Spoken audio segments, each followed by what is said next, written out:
So it was a 20-foot truck, Lionel. What was the brand? What kind of 20-foot truck did you drive out of San Antonio to Syracuse, New York? You Odysseus, you.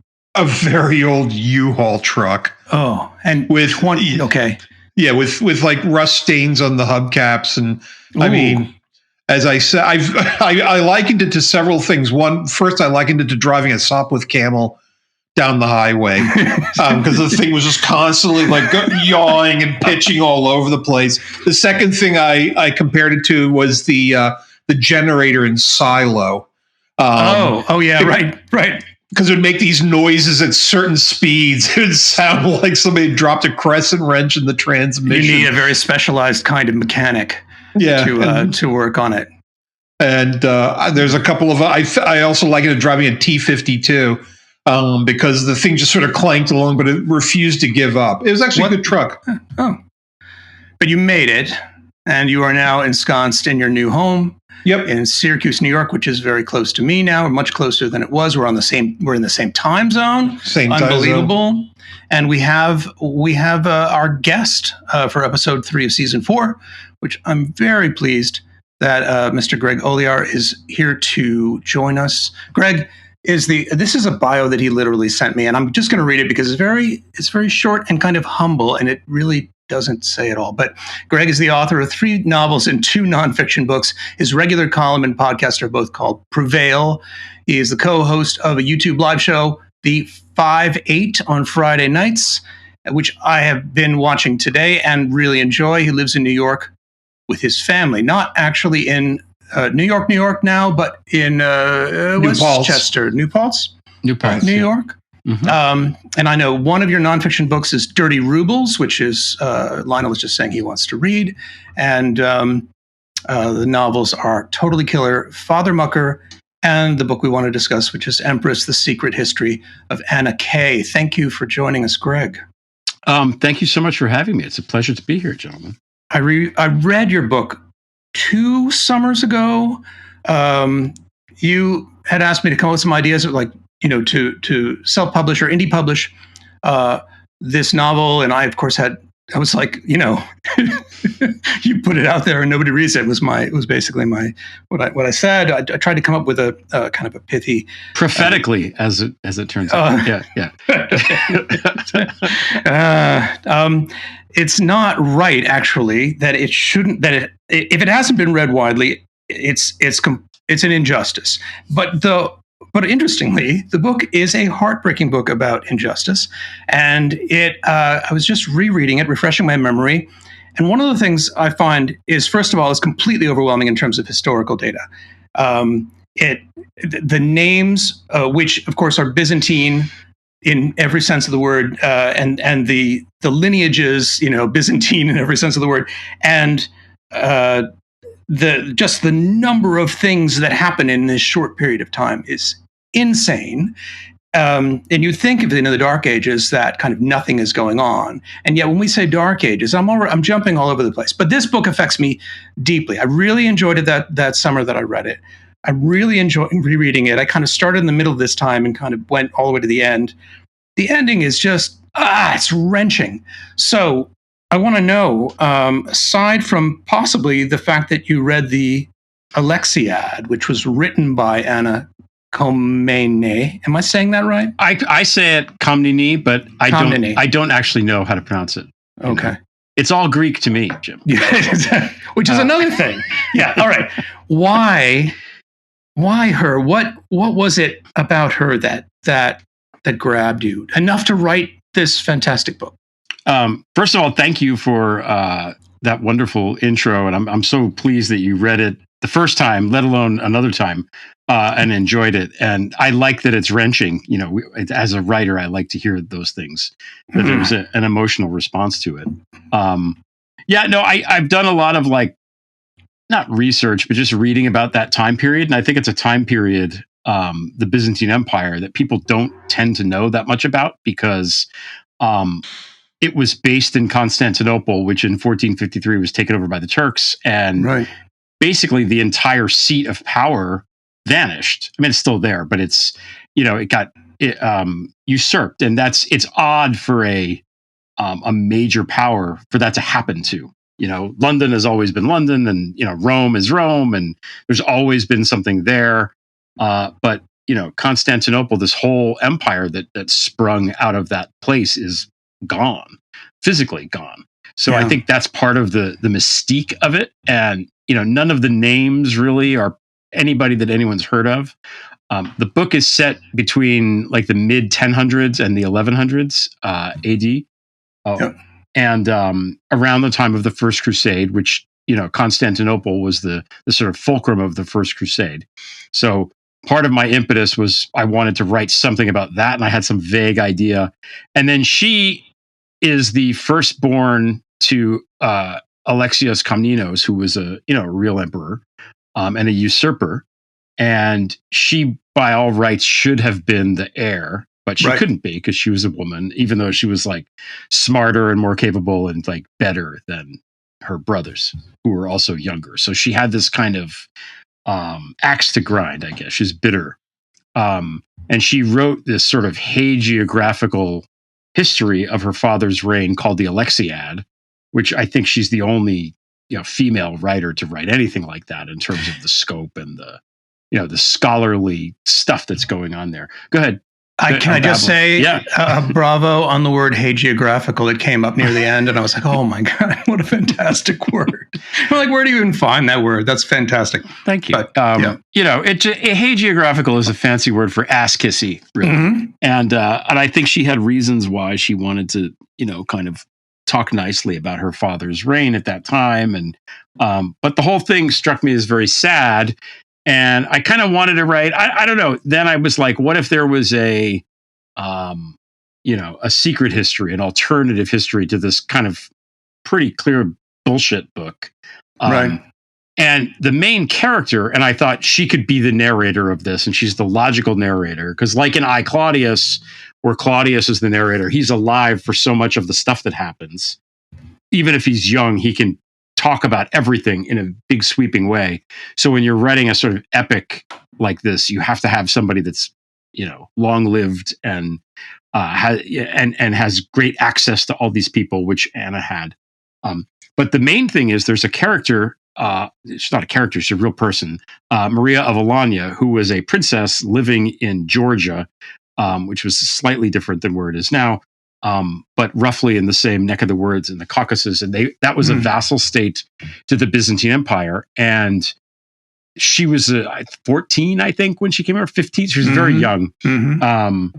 And they brought her over because the prince, the guy, Michael, who was the heir to the throne, they couldn't figure out who he was going to marry because it was politically sensitive. Like there was, maybe a half dozen of these really influential families. And if they went with one, it would piss off the other one. So they brought in somebody from the outside to make sure that nobody got mad. But reading between the lines, I thought, okay, well here, and also she was reportedly, and by all contemporary accounts, really, really beautiful. So she's literally the most beautiful princess in the world, right? Who comes to the big city. Like that's like a fairy tale kind of story. And this really happened. And she came there and I thought, okay, this woman comes here. She's obviously very pretty. She's with this guy who's not, often the emperors were, very old and they'd marry these very young people, which was horrible. But this was not the case. They were almost the same age. They were both kids. I think they kind of liked each other in real life and they got along fine. And they had one kid and that was it, which is very unusual for that time. And I thought novelistically, okay, what if Michael's just gay? He's just not into her at all. Yeah. That's it. So that kind of made that's not historically true, although it may be. I don't know. There's enough evidence there to support it. We're giving away the conceit, which I don't think that we can talk about the book without doing, which is at the beginning of the book, you are describing a found document. Right. And at the end, not the post, but the addendum, or the very end of the book, you said, listen, I was pulling your leg. I wrote all this. So sorry about the spoilers. I think it's fine. But yes, I forgot about the conceit. Right, the conceit is that I came up with this cover story about why I would have this thing, and I remember I came up with the idea and I was talking to my wife about it on a walk, and she was like, "Did that really happen?" And I'm like, no, no, it did not really happen. I made it up. But the fact that you think it really happened means that it is certainly plausible enough to make somebody be like, oh, okay, this kind of makes sense. So, and I'm probably stomping all over what Lionel might say here, but you have to do this. This has to be done. A fictional history must be written because the history of Anna K cannot be told by Anna K. I mean, she is in the book. She's forced to write, a loving history of this total shithead of a father. It's pretty bad. It's pretty bad. Yeah, and I don't know how much of that there's any record for. Especially, well, I don't. It's so bad. It's hard to talk about. Yeah, we don't need to talk about the bad. That bad. There is intimations of things, and sometimes with historical stuff, you can't really tell if it's somebody that just doesn't like them spreading rumors or this or that. But he really was really, really weirdly close with his mother, and like really close to the point where there were definitely rumors about that. Yeah. And, it was a strange, family for sure. And there was a lot going on. And he may not have felt that regular morality applied to him being the head of the Roman Empire and of the Catholic Church. So, not the Catholic Church, the Christendom. Right. Actual real church, according to them. Yeah. But he was, and Maria of Alanya was married to 2 different emperors and was also Alexios's lover. So she got with 3 different. It was, and so that's factual because one of the things is one of the tricks here is what is the factual parts and what parts of the embroidery. So Maria of Alanya exists, and she did have 2 husbands, and she was the lover of the 3rd. Okay, that's fascinating. Yeah, but that would be documented. But also, Maria was his adopted mother, right? Right, they just basically made that up to give her an excuse to go to his apartment and so they could bang. It was very clever. They did some of the shit they did was really like I'm reading. I'm like, oh my god, I'm going to put this in the book, and people will think I made it up, but I did not make it up. Well, that's I don't know what is made up and what's not. I mean, some things had to have been, but something like that, you'd think, oh, that could have been Greg, just making this more interesting, a little saucier. But that's real. I definitely add a lot of, because it's, if you go and tell people, hey, I've written this 700-page book about the Byzantine Empire. Oh, amazingly, people don't like line up to want to read it. They do the opposite. And so there's a lot of sex. There's a lot of eye gouging, which happened quite a bit in the Byzantine times. There's a lot of weird, torture scenes and violence and war and all that. And obviously Byzantine style intrigue. So, to try to get everybody through the boring stuff. Right. So here's my question. And I haven't read your other books, but I've read the synopses. What persuaded you to write? I mean, what in your heart was telling you to write this book? I find it fascinating. It's like John le Carré stopping and writing a recipe book. It's like, John, you're not supposed to do that, man. Knock it off, okay? We need another George Smiley novel. But what was in your heart when you wrote this? What were you trying to express? That's a great question. Le Carré could write a really good recipe book if alcohol was involved, maybe. Like I would have a drinks book by him for sure. He and Fleming too. I don't know, but I remember I've always wanted as a novelist kind of to write different things. I wanted to write one of everything, I guess. So my first book is kind of a thriller. That's totally killer. Father Mucker is one of these a day in the life of a real, it's sort of quote unquote literary fiction or trying to be. And this is obviously a historical book. I work, my day job is I work for a company that deals in coins. And so I write a lot of copy for that. So I know a lot about history of that time. And I found it interesting. And I was like, I really have always wanted to write a historical book. I didn't think I could do it. I wanted to see if I could do it, if I was smart enough to do it, if I could pull it off. Because it's an acting job in a sense, because you resist the urge to make jokes or to have, references to things that have happened after 1053 or whatever, 1139 when she's writing. So, you really have to be very careful not to put anachronisms in there. And, it's hard, but I don't know. I found it really compelling. for some reason. And the way the story sort of unfolded, it's all very chronological. And I would read stuff at night, go to bed, wake up in the morning, and write the next part until I was done, basically. Okay. And, so writing historical fiction is a personal challenge. Yeah. Why Byzantium in this particular time period? Why not Gettysburg or I'm just picking. I mean, there's a million places Civil War. to choose. It must be the Civil War or again. anything. The Meiji Restoration. Who knows? Pick pick whatever you want. Because I'm a weirdo and nobody's done it. I mean, what's a novel about the Byzantine Empire? Like, I can't think. I mean, I'm sure there are some, but I don't know. There isn't a famous one that I'm aware of. So I was like, well, nobody's claimed this corner yet. Let's try this.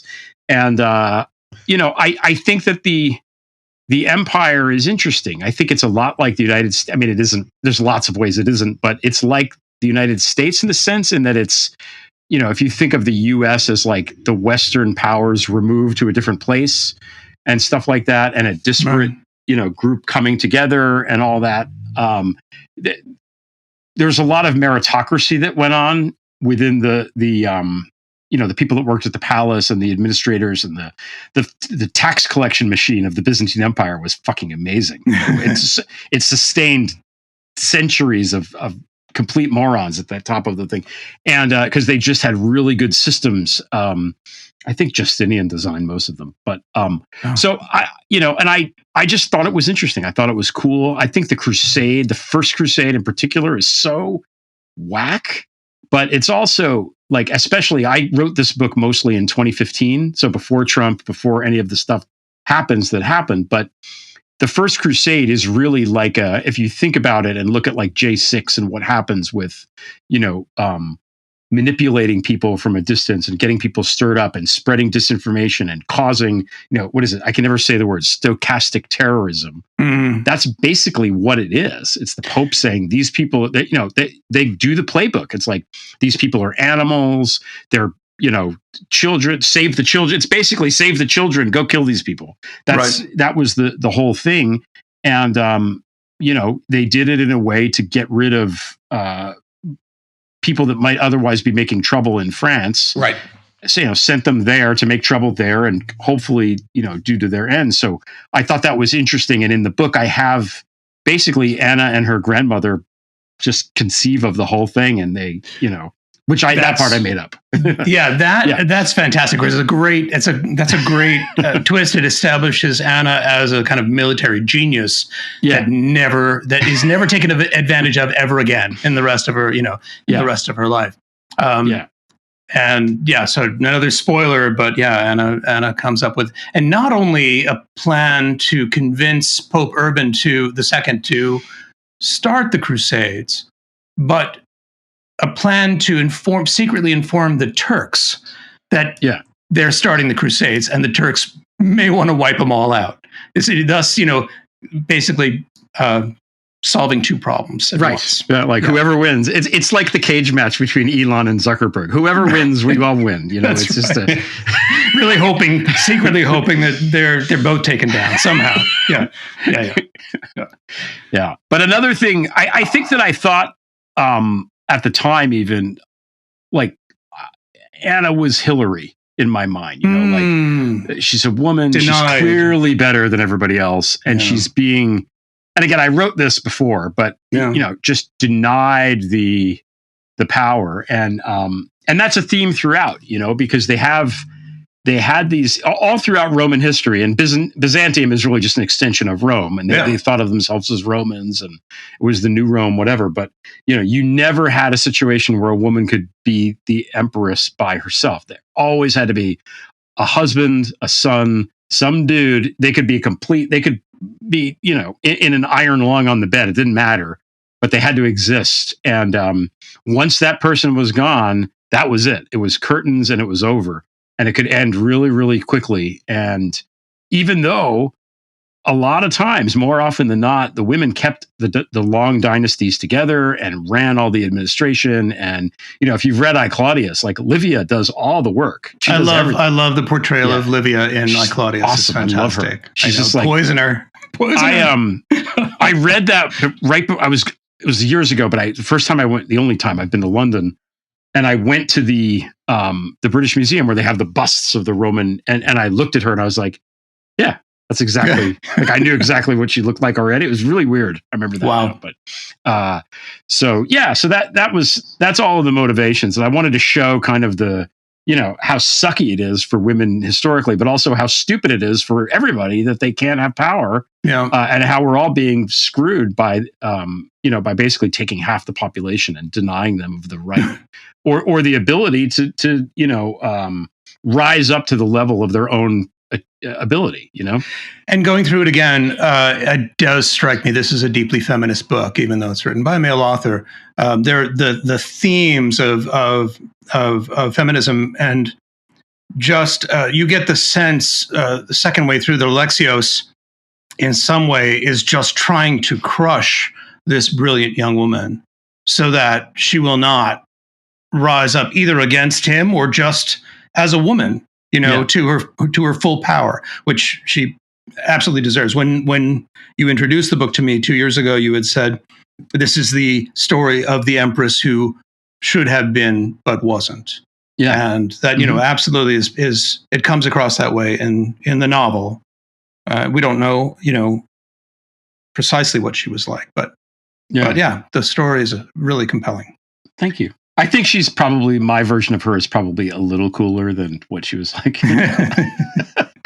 But maybe not. I don't know. I don't know. She was widely considered really smart and, had the respect of the military people and all that stuff. Like that's all real. People real. Did see her as a force to be reckoned with and they, she was insightful. So, and the women who came before her, I'm going to get the names wrong. Eudokia.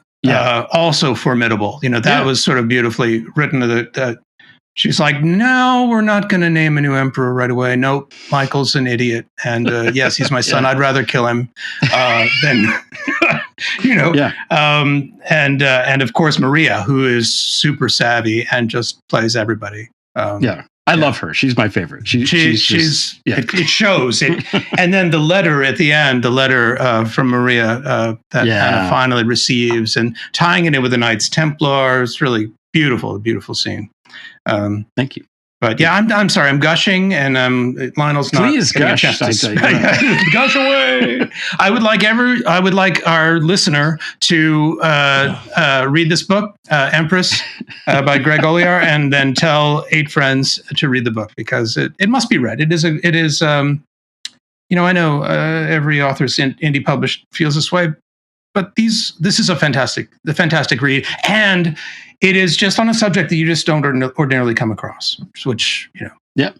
Thank you. Thanks for saying so. Yeah. Lionel's sitting there like, I had to read the 700-page stupid book, and I'm not even. No. I'm kidding. I actually came to. I knew a bunch of stuff about Byzantium, strangely enough. I'd read a whole bunch of things about the Byzantine Empire, and I was pretty familiar with it. And it's amazing. I mean, it is like the most forgotten part of history of all time. I mean, the founding of Constantinople is like what? 400 something? But 33. He died in 337, so it's probably 3. Oh yeah, really? And it lasts until about 20 years before the discovery of America. I mean, it's mind-blowing. The Roman Empire almost made it to the discovery of the New World.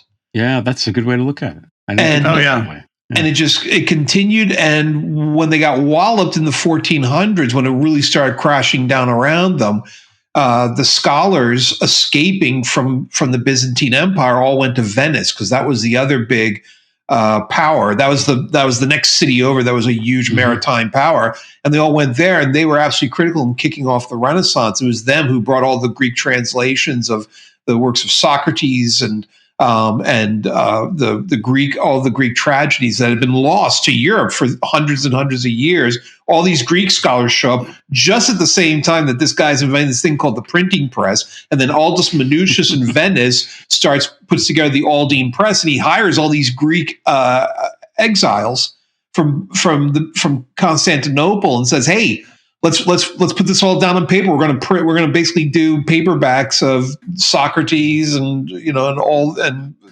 Aeschylus and Euripides," and they did, and kicked off the classical revival, which is a big chunk of the Renaissance. So it's just mind blowing how long they held on. And yeah, it was a really weird society because it's got chunks of things that we recognize, but it really was different. Like they were speaking Greek. Yeah. And this is something I didn't know. Like I don't have the history. I did want to call this podcast Ignorant Jim because it's really just so that I can learn things. But I know everyone's speaking Greek. Is that because they are all derived from Greeks, or is it because Greece was what was spoken among the nobility in Rome, and then when Rome moved to Constantinople, partially when split off? No, it's the opposite. It was Greek was spoken there, and then the nobility spoke Latin, I guess, until they stopped. So Constantine would have been speaking Latin, not Greek. Mm-hmm. Okay, yeah, it wasn't until I believe Justinian was the first Byzantine emperor. This is in the 6th century to speak Greek like natively. I think before that there were. I want to say I might be wrong. It wasn't a class thing where everybody's speaking Latin except the nobility. Okay, no, they're speaking Greek, and they have their separate church. Mm-hmm. Yep, the Orthodox, or was it called the Orthodox Church, or was it?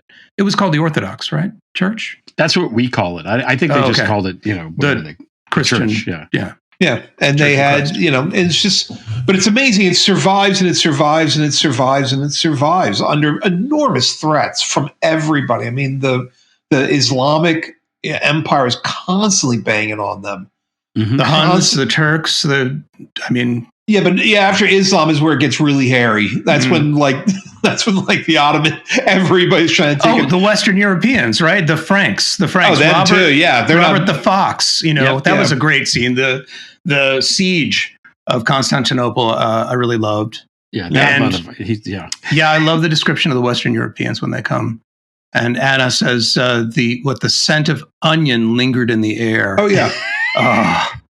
No, it's fascinating. I mean, there's countless stories about that. There's countless stories about all these guys going off to the Crusades, and then they come back to France and say, "This place sucks." I mean, you got to go to Aleppo. I mean, fuck, they got forks and they've got spices and they've got this and they got street lighting. They've got last names. They got last names. I'm sure they're getting some pretty rock'em sock'em like interpersonal experiences in Aleppo too. And they'll come back to like Rouen or Paris and say, "This place blows. Can I get cinnamon anywhere around here? Does anybody have a fork I can use, for God's sakes? Do we all have to like shit in our helmets all the time? Can't we use a toilet?" It's amazing because it's a center of culture. It's just amazing. But it's completely forgotten. It's completely forgotten because it's such an island unto itself. And of course, as Jim and I were talking about before, and this seems to be another big focus of your thoughts, Greg, is Russia. And and I'm sure there's a connection there that resonated because the impact of Byzantium on Kiev and Rus and up into Russia and stuff like that. It seems like that's been sort of a more of a heavy. Is that correct? A bigger focus of your mind? It's a bigger focus after, but yeah, in 2015, I wasn't really thinking about it that much yet. It wasn't. I really didn't come around. I didn't start writing about Trump until 16, and this book was pretty much done then. And I put it away for a long time. I just started writing about politics because I felt like I had to, and then people were reading it more, and so I kept doing it.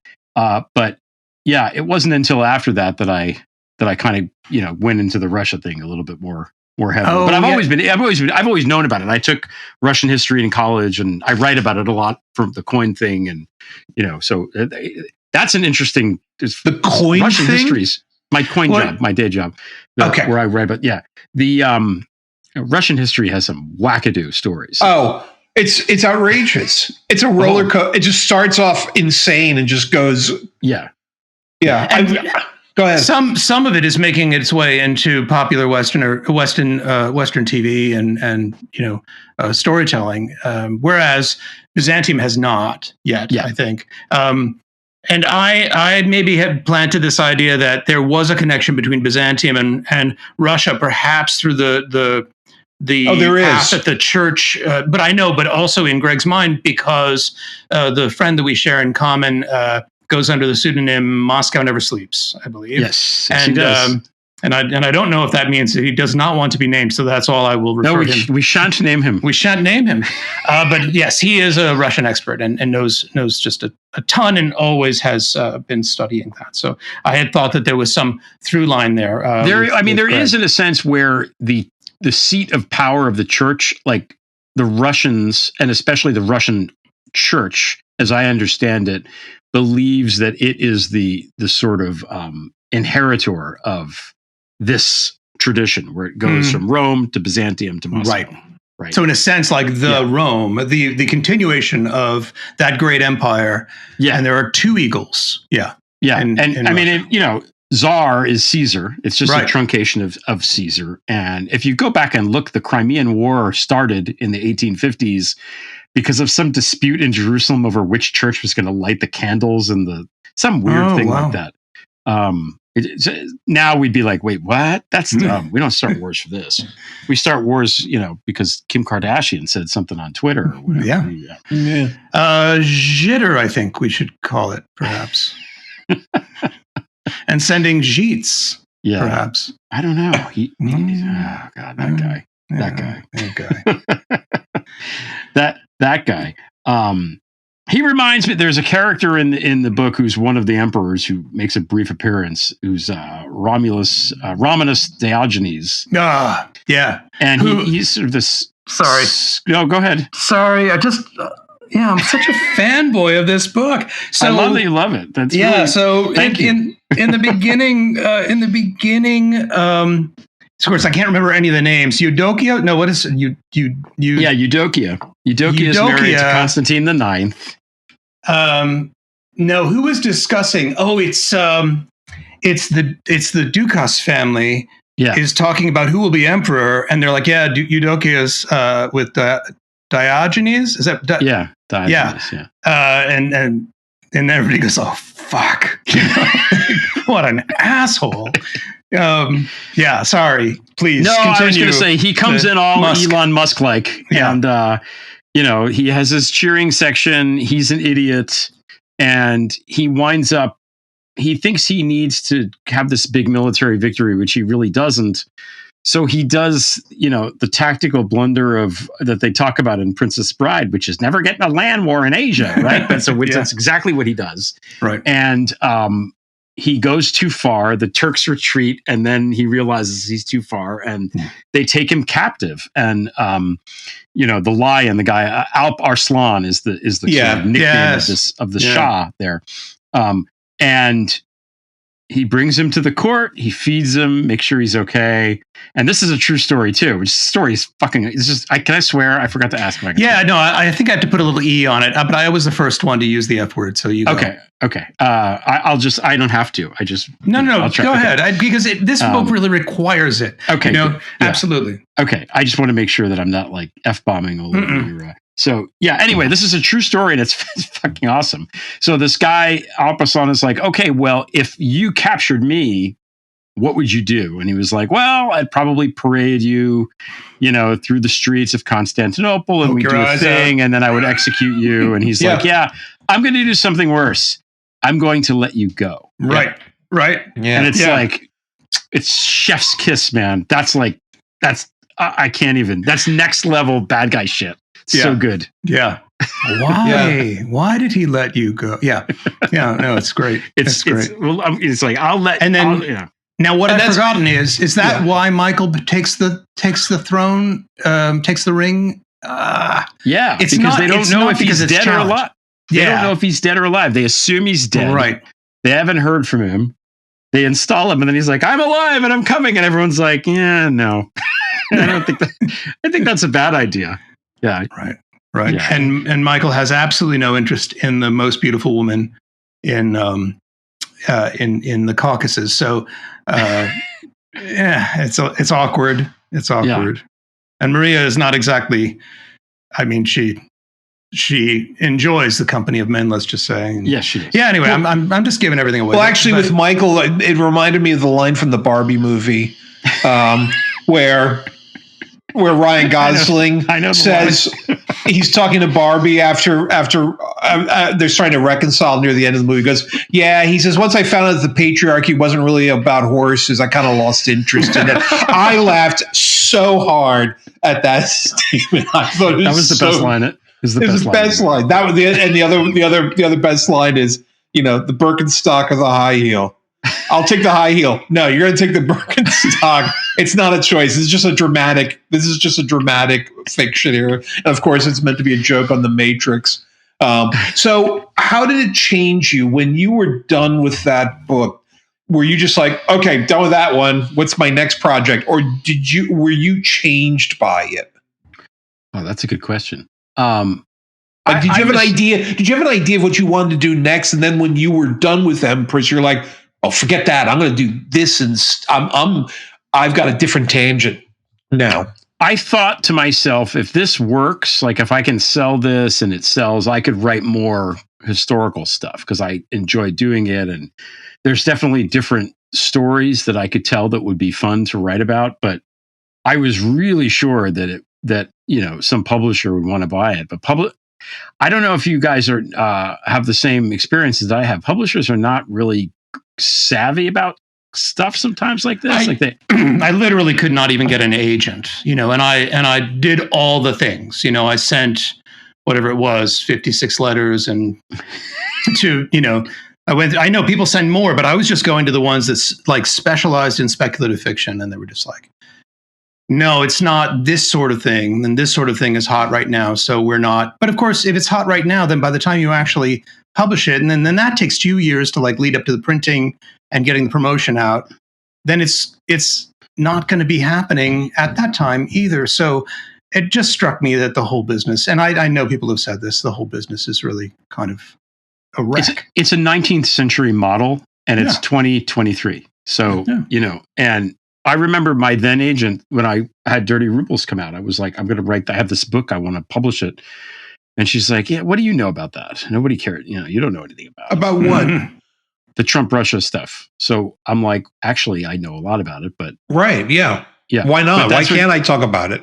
Well, you're right, because, I'm pigeonholed as a novelist, and therefore, in fact, when I wrote that Kavanaugh series with my friend Stephanie, Lincoln's Bible, talking about how Brett Kavanaugh got that money, and maybe it was from his dad, and maybe we don't know who owns Kavanaugh was our hashtag or whatever. Some woman at Mother Jones wrote a thing sort of attacking the idea that, well, of course he got it from his dad, and blah, blah, blah, which misses the point, which is that he didn't say it. He just sort of let us all think that. So maybe it's true and maybe it's not. We don't actually fucking know because he didn't say. But in that piece, she was trying to slag me a little. So she called me just novelist, during that. So, you can't win, if you're writing this stuff, but they do try to pigeonhole you. And then, if you write different things all the time, it just doesn't work, So anyway, I really thought that this would be like the thing. Like I've never felt more sure of myself when I was writing something. And, are we talking about Dirty Rubles, or are we talking about Empress now? I'm talking about Empress. Yeah. And, and nothing happened with it. The agent, nobody wanted to read it. Nobody wanted to deal with it. It sat in my drawer. And then finally I'm like, I'm just going to put this out. I just want people to read it. It's not going to make me millions of dollars. So fuck it. If people read it, they'll, if it's out, it's out, and someone will find it. Is there like, I gotta believe there's gotta be like some Byzantium cult fanfic. There's gotta be a group of people who would bear you around on a palanquin. How many Byzantium Lord of the Ringses have there been? That's what what needs to be out there is like a fantasy that is set in the Byzantine Empire, a fictional sort of fantasy magic based Byzantine Empire. There's a lot of Byzantium in George R.R. Martin in Game of Thrones, like the whole idea of the fire ships. Yeah, absolutely, yeah. And so that's modeled on. But anyway, but still, I mean, I would think there's got to be.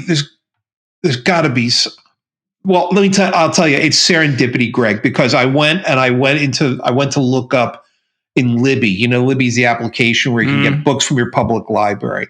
And I searched on Totally Killer. And it didn't bring up Totally Killer, I'm sorry to say. But it brought up this Harlequin romance from like the 1980s. So that's what sells. A line of romance novels set in Byzantium. That could be, yeah, but that may not be his thing. I'm not the guy to write that, certainly. But I'm being a bit facetious. I know. I'm trying to, I got to think that there's got to be in this age of the internet, there's got to be a group of people who would be absolutely ecstatic that somebody actually sat down and wrote a historical fiction novel about Byzantium. I got to figure there's got to be some. If you can find them, please. I'll find them. Let me know. I know. By the way, I was finding errors in things. I was finding errors on Wikipedia all the time. I was finding errors in history, in books by historians that just had shit that was not right in there. It's pretty busy. Yeah. Wow. If this is, I know it's not for lack of trying. I mean, you have, I don't know how many Jitter followers you currently have.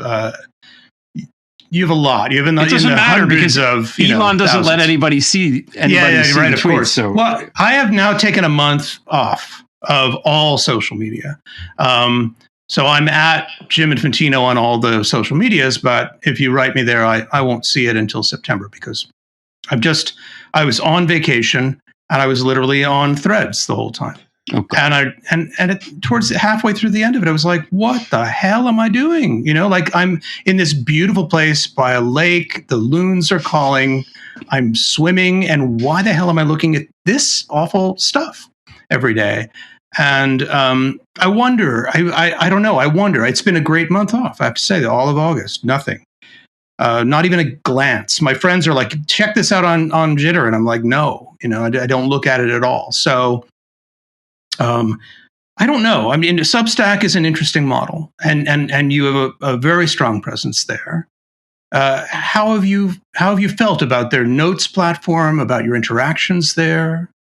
Substack has been a godsend for me because I always like to write columns, like old school op-ed kind of things. And I've done it off and on for like 25 years now in various formats on various platforms.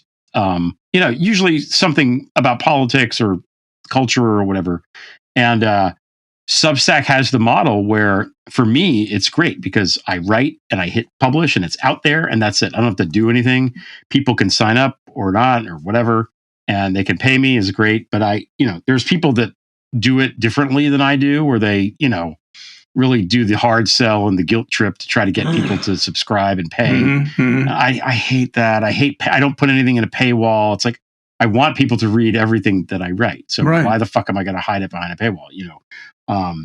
Which is probably not a great strategy but do you know who Bill Simmons is? Are you guys sports guys at all?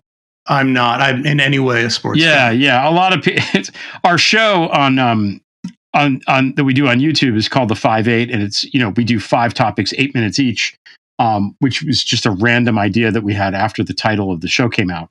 But it's basically Pardon the Interruption, which is a show that's been on ESPN for 35 years, isn't it? Right. But literally, no one who watches our show watches ESPN, so no one has any idea. And and then Pete Strzok came on the show, and he was like, "Oh my God, this is like PTI," and I'm like, "Yeah." I just watched that episode. How could you not? You see Pete Strzok is your guest. I'm like, come on, I got to see this. He's awesome, by the way. Yeah, and what I noticed is he doesn't say ever. He never says He's got that. He's trained himself. He's done a little work. Yeah, he does say every once in a while, but he has very a seldom. Radio voice and he has definitely a fan base in the chat room when he comes on. Speaking of Byzantine Harlequin romances, So okay. I'm wandered way off into this because you were talking about something that I was going to come back and talk about, and now we have many tangents at work. Did it change when you wrote Empress and when you're done with it? Were you in a different place than when you began mentally, or did you fully expect to be there when you were done with it? I think I was. I think this is the best, at least fiction thing that I've done. I think it's pretty much, I think it's by far, actually. So I felt very proud of it, even just for myself, that I accomplished the thing that I wanted to do.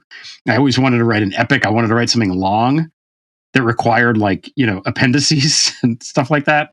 And, and I did. And I think it holds up and it works. And I was very, very careful about not breaking any rules. Like if somebody was born in whatever year, I couldn't change that. If they died, they had to die when they died. They got married. I couldn't change any real event like that. I could modify certain things or, make characters read the way that I want, and stuff. That guy Celos, I made Anna just hate him. I don't know why. She just hates him. Right, the historian minister at the beginning. P-S-E-L-O-S. Right. Yeah. She just thinks he's an ass. So I little things like that I could put in there, but when I read, there's books there's a guy named Finley who wrote a wonderful history of this time period. It's out of print. I think I got it on Google Books or something. It's written in 1870, 1880. And wow. It's great. It was really, really helpful. I read a lot of different books, but that was probably the best one that I read. Yeah. Basil was a real person. Basil, the physician, scientist, atheist. That was kind of that goes to another conversation Lionel and I have had, which is why weren't the things that were discovered earlier? And my contention was religion. And this your portrayal of Basil, it really lines up with this idea that no, the people who wanted to rely on evidence and observation just were not. They were killed. They were literally burned alive. So that was, and then that is actually mentioned in the Alexiad, right? That the nature of his execution. Oh yeah, that's all real. Unfortunately, really grisly. And she, Alexios had gone, I think, a little mental by then. I think he lost it a little. And I embellished the Basil. I didn't really go into the religious stuff. I like to have historical people act like we all do. That's my content. My theory, my own personal theory, is that people have always been the same, and no matter where or when or whatever, everybody's the same. Yep. Everybody has the same drives. There's the same. There might be different cultural things, but at the end of the day, it's all about power and sex and success and jealousy and all that stuff. And people are funny or they're not, and that's it. So I try to just make all the people in the book modern in that sense, even though maybe they weren't. I don't know, but that's always my theory, my operating theory. No, but that sort of, I think we look back at history and we think, well, everyone was kind of stupid. They didn't notice these things. They didn't notice that when you throw a ball, that it takes an arc through the air. That you can't see that. But people are rational. They just can't talk about it publicly if it's not orthodox. It didn't matter. Honestly, or they didn't care. It just doesn't really matter until you get to a certain level. But not to off-road onto this, but I keep thinking about that. And it has something to sort of do with this, which is that, how much, if you look at all the, Galileo Galilei, great scientist, no doubt about it. But even greater because he was a great writer. He was one of the first great science popularizers, and he writes in Italian, not in Latin. He draws funny little pictures right in the center of the book, and he's not afraid to be an asshole about things every now and then and stuff like that. He writes the discourse concerning the two world systems, which is in the structure of a Platonic dialogue. And of course, somebody is called, I forget what the one person's called, but the other person's called Simplicissimus. Guess who that one is? He's going to be the punching bag. He's the guy in the Socratic dialogues who keeps saying, "Yeah, Socrates. Okay, got it. Yeah, you're right, Socrates. Got it. Yeah, no problem." Well, Plato was not above that, and he did that too. But the key thing about about Galileo was that he had the printing. He could write. He had the printing press. Strangely enough, I'm sorry, Greg's like, what the hell is happening? I'm waiting to see where you're going. I'm fascinated by this. Well, the fascinating thing, you may have to wait a long time. Go ahead. I'll make it really quick. Right. From what I understand, I may be shifting this off a couple of paragraphs, but the Pope, who who's in charge at the time during his trial, was one of the popes who was, as a cardinal, had been very supportive of the sciences, and in fact had been a great supporter of Galileo's, and supported everything he did. And if you actually look at the trial of Galileo, it basically comes down to a conversation they had in a garden. Galileo basically said, "Hey, Cardinal so-and-so or Pope so-and-so, I'm going to publish this book that's going to blow everybody's doors off. Are you good with that?" And the Cardinal, the Pope said, "Yeah, it's okay." And then when everything exploded, there was a disagreement about what actually transpired. And that's actually the sole question of the trial of Galileo. That was the key question, was what was said during that conversation, exactly what transpired. And from what I understand, the church went to Galileo and said, "Hey, dude, we're not morons. Yeah, we know the Earth goes around the sun.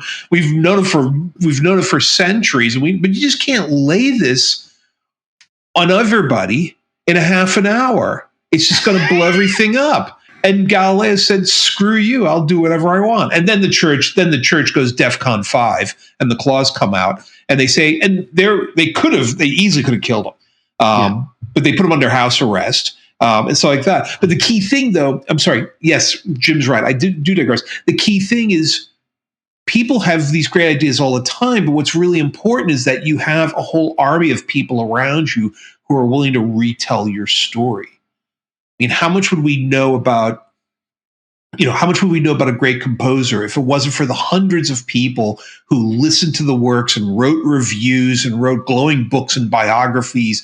How much would we know about Newton if it hadn't been for Flamsteed and all the other members of the Royal Society who he wasn't going to publish his stuff. He was going to take it to his grave, but they pushed him. And so to me, it's all about the story. It's all about the press. It's all about getting the information. There are people coming with fabulous ideas all the time. But what happens is that some people they luck out and they get people who are willing to support them and defend them and advocate for them, or they don't. Yeah. We all need a St. Paul, or an A.O. Scott, It's the A.O. Scott. But if you have an A.O. Scott on your side, A.O. Scott has the acolytes. The acolytes will read, watch, whatever it is that he thinks is great. And there are many of them. And you interview many of them on 5/8. I mean, you actually are in touch with many of these people. And yet still it doesn't help Empress. I'm not sure what you need to do in this case. I mean, you are connected to people who are tastemakers and who can, we're not them, Well, but you have it. I'm very grateful for you for having me, because I honestly, like, the book comes out and I didn't really do that much to promote it. I did a little bit, and then I just was like, the chips are going to fall where they fall. It's either going to find its audience or it's not, and that's fine. So that's the hard part about a book. If it, Taylor Swift releases a new album and it comes out and it takes 45 minutes to listen to it and you're done, books are long. It's an investment of time.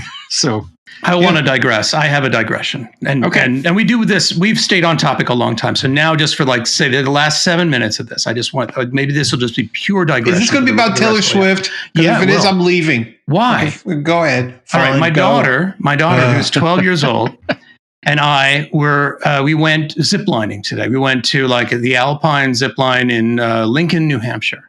And it was fun, and I'm terrified of heights, and I'm doing my best not to show it. And I make it through all of these things.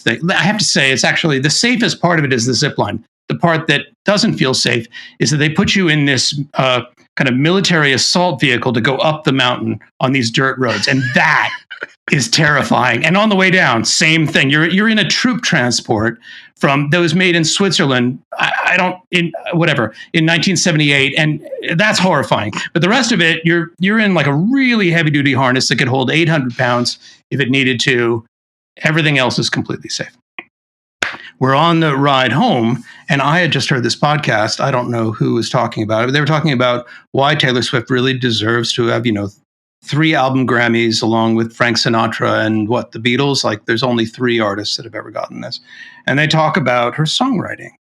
And so I put it on. I said, what do you think of this? And Zoe's never listened to this. Zoe's like me. She's she's disconnected from the popular world. So we listened to about 13 songs. And the only one that makes an impact on her is the Shake It Off song, which was like her first hit. And it's not her first hit, but go on. Okay, well then it's the first one I remember, but I wasn't really following it. Are you you might be a big fan, but so. I like her. I'm not a big fan, but I definitely like her.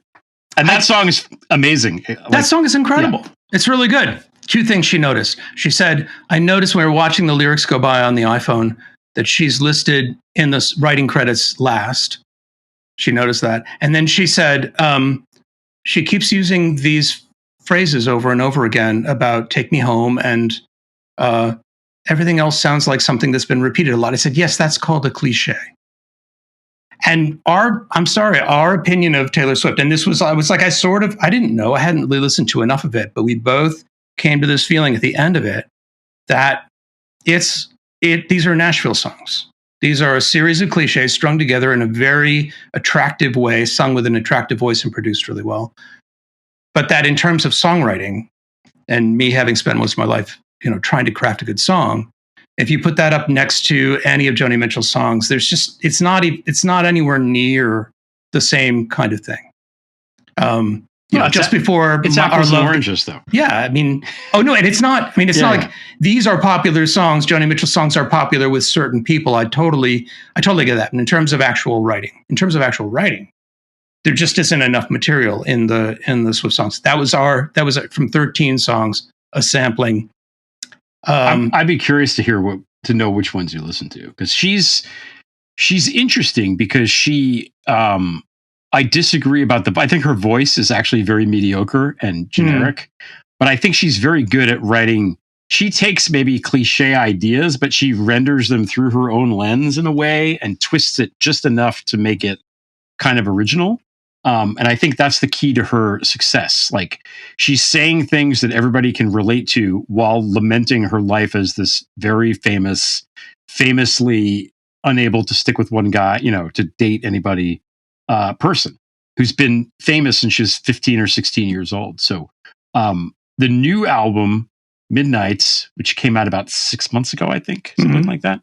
I listened to it. I think it came out on a Friday night, and I listened to it after my show, and I had a couple drinks, and I'm like, okay, I'm going to listen to this and see if it's any good.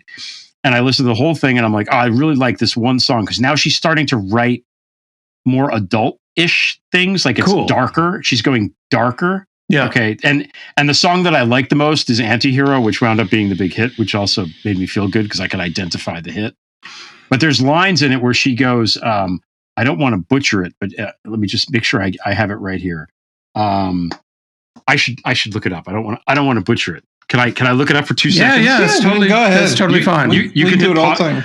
No, I'm not going to hit pause. I'm actually going to, because then we listened to Joni Mitchell after that, and then Zoe fell asleep, and then and then we listened to Laurie Anderson. She was like, "Hey, this is interesting," which is fascinating. I was like, "You're not going to really relate to this. This is more like a 20s thing," and she was like, really into it. But what struck me was, having listened to the songs that just randomly came up in Apple Music for Taylor Swift, then hearing Joni say, "Just before our love got lost, you said, I am constant as the northern star. And I said, constant in the darkness. Where's that at? If you want me, I'll be in the bar on the back of a cartoon coaster or in the blue TV screen light." I was like, holy crap.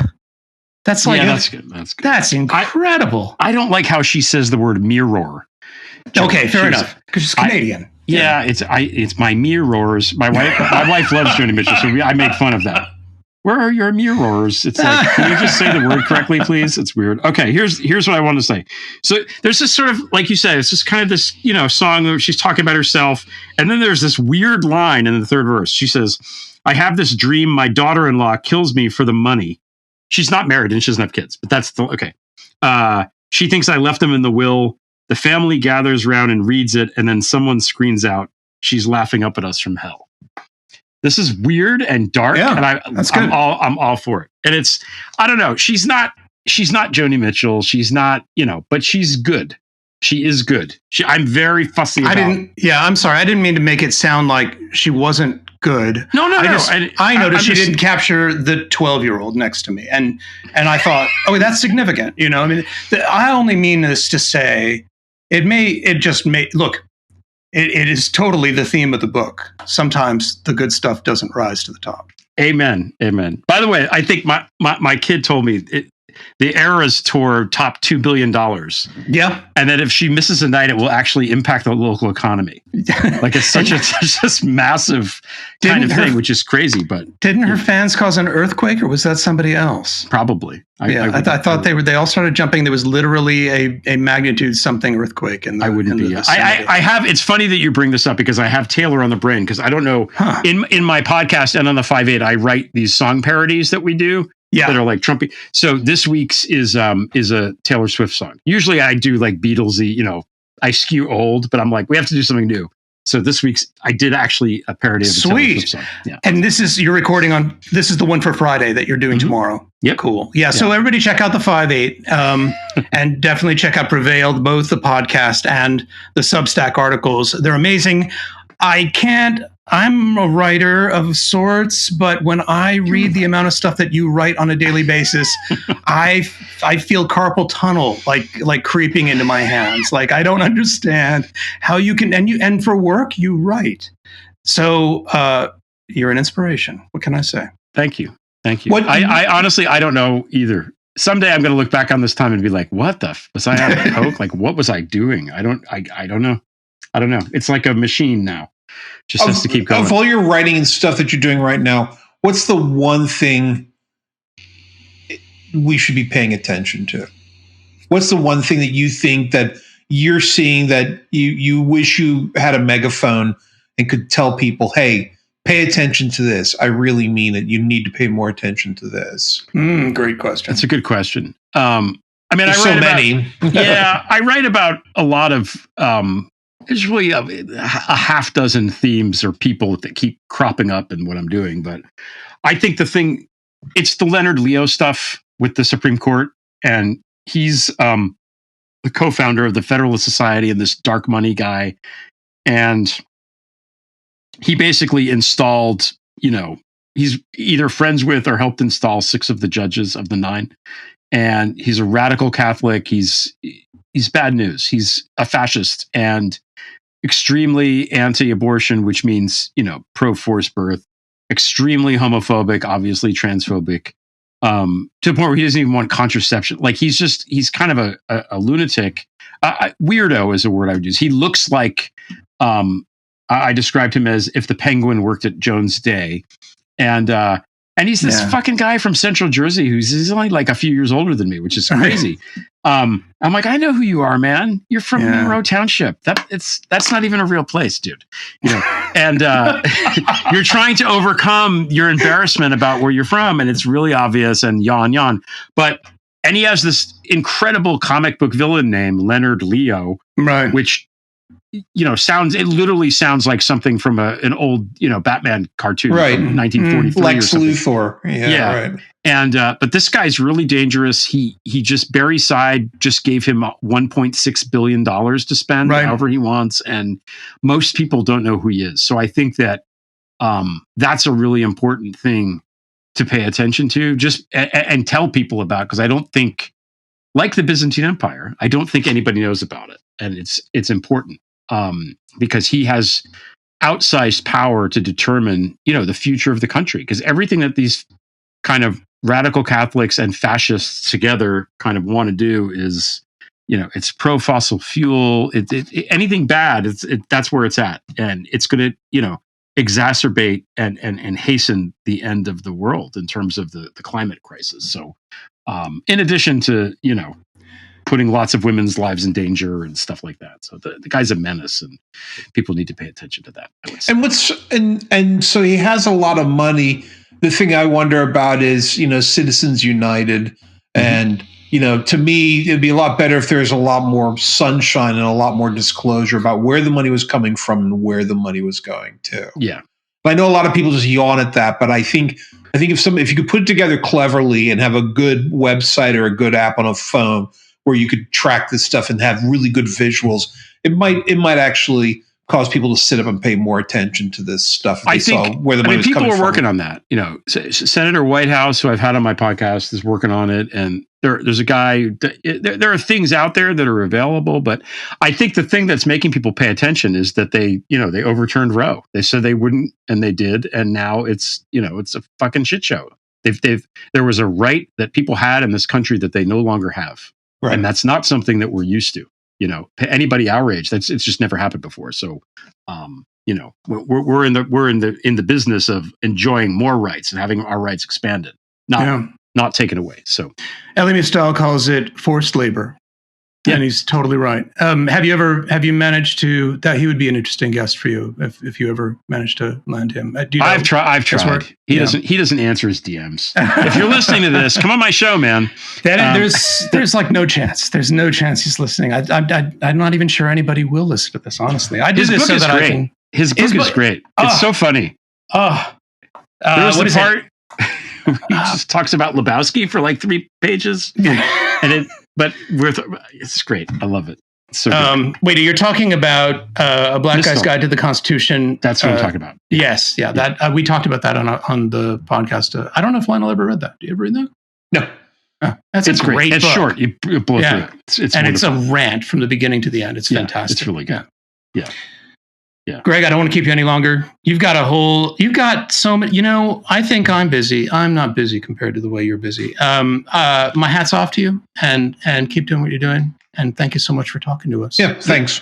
This has been such a pleasure. Thank you for, supporting the book and for the kind words and all that. And give me the opportunity to talk about it. Because honestly, it came out and I barely thought about it that much, all of your listeners should read it. Just everybody should read it. It's offending. And also it really shows how frail these ironclad institutions are. Yeah. They really depend on these crazy, stupid people doing fucked up things. It's true. What quickly before you, I do have a friend of mine who I went to high school with, who's a really good actress. I got her to do like a very short she read some of it. So it's on my YouTube page is her reading of the prologue and the first part of the first chapter. So excellent. If anybody out there wants to just listen to some of it, check it out. 'Cause she's a good enough actor to pull it off. And she's smart enough to read all the words correctly without getting an audiobook done is really hard. I can't do the whole audiobook, but I do have that little bit. So it's good. Didn't I told you about Walter Dixon, right? He was another guest of the pod a while ago, and he's a great reader. He's done, I don't know what it was, like 2,000 books at this point. Oh my God. But he did Colin Woodard's American Nations. Oh, I love that. I love that. Yeah. Yeah, he would be, although it'd be better to be read by a woman. No, absolutely. It needs to be read by a woman. It would be read by my friend Allison, but what can you do? No, that's a lot of. I read my own book, and it's a ton of work. Yeah, I did it for Dirty Rubles, which is very short, and it's a lot. It really is a lot. So, all right, thanks again. Okay, thank you guys. Thanks so much.